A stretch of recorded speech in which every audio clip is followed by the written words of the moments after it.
نحمده ونصلي على رسوله النبي الكريم أما بعد فأعوذ بالله من الشيطان الرجيم بسم الله الرحمن الرحيم قل اللهم مالك الملك تؤتي الملك من تشاء وتنزع الملك ممن تشاء وتعز من تشاء وتذل من تشاء وبيدك الخير إنك على كل شيء قدير رب اشرح لي صدري ويسر لي أمري واحلل عقدة من لساني يفقهوا قولي اللهم ثبتنا عند الموت لا إله إلا الله اللهم اجعلنا من الذين آمنوا وعملوا الصالحات وتواصوا بالحق وتواصوا بالصبر آمين يا رب العالمين.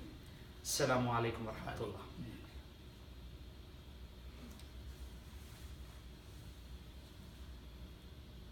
کل اتفاق سے قاری صاحب سے ملاقات کا شرف حاصل ہوا اور میں نے کچھ کہنے کی اجازت پوچھی تو آپ نے مشورہ دیا کہ حالات حاضرہ سے گفتگو ہو، چونکہ ایک بہت بڑا الیکشن ہوا ہے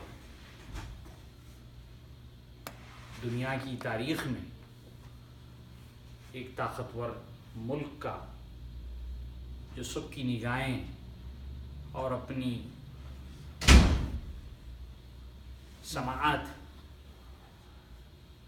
اس طرف لگی ہوئی تھی، تو میں ضروری سمجھا کہ آج کی گفتگو قرآن اور حدیث کی روشنی میں حالات حاضرہ سے کی جائے. میں نے سورہ آل عمران کی 26ویں آیت کی تلاوت کا ہر شرف حاصل کیا. قل اللہم مالک الملک تؤتی الملک من تشاء وتنزع الملک ممن تشاء. اے میرے حبیب صلی اللہ علیہ وسلم کہہ دو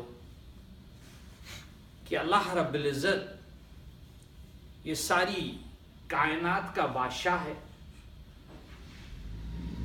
جس کو چاہے وہ بادشاہت دے اور جس کو چاہے جس سے چاہے وہ بادشاہت لے لے.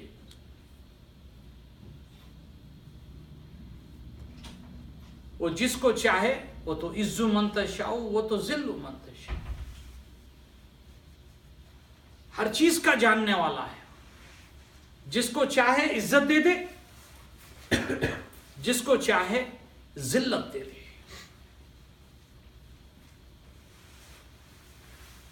تو میں جب دوران کاؤنٹنگ ایک گیدرنگ میں نے منعقد کی تھی، اس میں نے لکھا تھا کہ وہ جو چاہے گا، وہ جس کو پسند کرے گا وہ سلیکٹ ہوگا. ہمارے پسند سے کوئی ایک کینڈیڈیٹ ہوتا ہے، ایک لیڈر ہوتا ہے، لیکن اس کے ہاتھ میں ہے کہ کسی کو 49% دے دے، کسی کو 51 دے دے. اب جس کو وہ 51 دے دے پھر اس کو اوبے کرنا ہے. اطیع اللہ و اطیع الرسول و اولی الامر منکم. اللہ اور اس کے رسول کی اطاعت کرو، اور وہ جس کو منتخب تمہارے پہ غالب کر رہا ہے اس کو بھی اوبے کرو. اب ہمارا انداز کیا ہونا چاہیے بحیثیت مومن؟ ہمیں کوئی ضروری نہیں ہے کہ ہم اپنے تاثرات ظاہر کریں.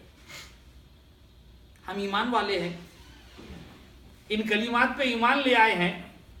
پھر اگرچہ ہمارے خیالات کچھ علیحدہ، کلمات علیحدہ ہو جائے تو ہمارا ایمان کہاں گیا؟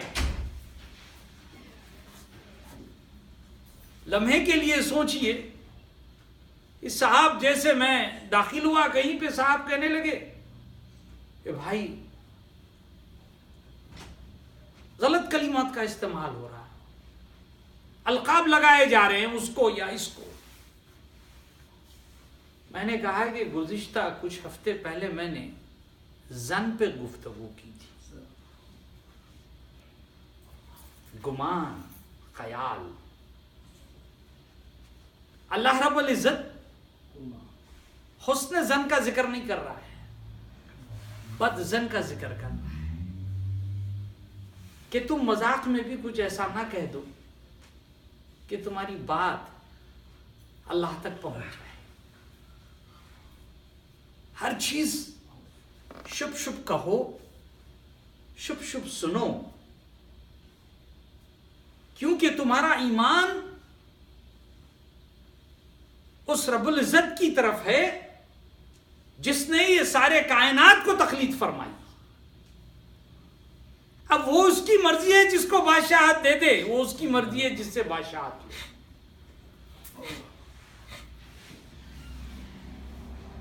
اور سیاست کا کوئی مذہب نہیں ہوتا، ہر کوئی استعمال کرتے ہیں اور اپنا اپنا پروڈکٹ بیچتے ہیں۔ جیسے وہ کرسی پہ اقتدار ملتا ہے، پھر ہر چیز ان کی بدل جاتی ہے۔ بحیثیت مومن ہم ہمارے بچوں کے ساتھ کوئی ایسی تلخ گفتگو نہیں کرنی چاہیے۔ اگرچہ اللہ رب العزت کسی کو منتخب فرما رہا ہے، آپ بھی دعوت دو، آپ اپنے حسن سلوک سے اس کو متاثر کرو۔ ایک اتنی بڑی مثال قرآن سے ملتی ہے۔ یوسف علیہ السلام، نبی کریم صلی اللہ علیہ وسلم جب آزردہ ہوتے ہیں، پہلی خاتون جو آپ کے ہاتھ پہ ایمان لے آئی، شریک حیات بنی، اس کو گنواتے ہیں، اپنے لخت جگر چاچا کو گنواتے ہیں، تو بڑی کمزوری آ جاتی ہے، مایوسی آ جاتی ہے۔ تب اللہ رب العزت سورہ یوسف کو نازل فرماتا ہے، یہ دیکھو نبی، ہم نے اس دن اس کنویں سے ان کو بچایا۔ کس دن؟ 10 محرم عاشورہ کے دن ہم نے یوسف علیہ السلام کی حیات آگے بڑھائی، قافلے سے ان کی جان بچائی۔ پھر یوسف علیہ السلام کا سفر دیکھو، تکالیف دیکھو، اللہ اکبر۔ پھر وہ اپنی تکالیف سے گزرتے ہیں، مصر کی شاہراہوں پہ اعلان آپ کو بیچا جاتا ہے، آپ کی خوبصورتی کو بیچا جاتا ہے۔ اے میرے حبیب، پھر میں اسی یوسف کو اس شہر کا بادشاہ بناتا۔ اللہ اکبر۔ مایوسی کفر ہے، اور وہ پہلے مومن پہ لازم ہے۔ کہاں تھے؟ کہاں پیدا ہوئے؟ ارے ہم تو ارتھ کے سٹیزن ہیں، ہم تو اس کی امت سے ہیں جو رحمت للعالمین ہے، ہم اس سرزمین کے شہری ہیں، اور بڑی ہی اعلیٰ امت میں ہم نے تشریف لایا ہے۔ اب ہمارا عمل ہے جو سامنے والے کو متاثر کرتا ہے۔ نبی کریم صلی اللہ علیہ وسلم 72 مرتبے ابو جہل کے پاس گئے، کم و بیش تھے، تھک جاتے ہیں۔ پھر اللہ تعالیٰ فرماتا ہے، حبیب، ہدایت دینا ہمارا کام ہے، لیکن جو کوششیں آپ نے کی ہے وہ رائے نہیں گئی۔ اللہ نے ان کی امت کو وہ شرف حاصل دیا کہ اسی کو ہدایت والا بنا کے بھیجا۔ یہ قرآن فرما رہا ہے کہ اسی امتی کو ہدایت والا بنا کے بھیجا۔ آپ کے ہر عمل کو دنیا دیکھ رہی ہے، آپ اچھے عمل کرو گے تو وہ ہدایت پائیں گے۔ چھوٹی چھوٹی عمل سے لے کے بڑے سے بڑے عمل تک، آپ کے جو بھی عمل اس دنیا میں ہوتے ہیں تو وہ دوسرے غیر مذہب وہ ہمارے عمل کو دیکھ کر اسلام میں داخل ہوتے ہیں۔ آخری چیز میں عرض کروں، ٹیچر گریٹ برٹن کا جو زندگی میں کسی سے نہیں ملا، مومن سے، وہ بڑا سستا کہیں مسلم ممالک کا ٹورزم مل جاتا ہے تو وہ ارادہ کرتا ہے کہ میں وہاں پہ چلا جاؤں، میرا ویکیشن. تو اس کو ایک چیز متاثر کرتی ہے، غریب ممالک، وہاں پہ ایک لڑکا اپنے پھٹے ہوئے کپڑے اور ٹوٹی پھوٹی چپل میں اس کو جیسے دیکھتا ہے کہتا ہے السلام علیکم. معصوم بچہ ہے، اس کو تو پتہ ہی نہیں. تو وہ جب اس کے معنی دیکھتا ہے تو کہتا ہے کہ وہ مجھ پہ سلامتی بھیج رہا ہے.